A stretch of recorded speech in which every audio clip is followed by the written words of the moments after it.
আমরা প্রকৃতির ক্ষতি না করেই প্রকৃতি থেকে যতটা সৌন্দর্য উপভোগ করা যায় সেটিই করছি।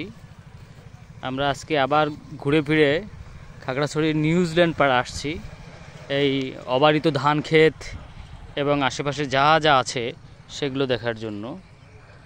কিছু ধান ইতিমধ্যেই কাটা হয়ে গেছে, আর মানে সূর্যাস্ত যাবে সেই তার আগেই আমরা আসছি।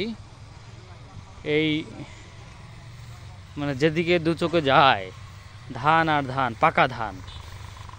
পাকা ধানের একদম মৌসুম এখন। পাহাড়ে বা সমতলে সব জায়গায় আমরা কিন্তু এই পাকা ধান দেখতে পাই। তো উপভোগ করছি পাকা ধান, মানে ধানের আইলের ক্ষেত ধরে হাঁটছি, আর এই বিস্তীর্ণ প্রান্তর জুড়ে যে ধান সেটি আমরা উপভোগ করছি।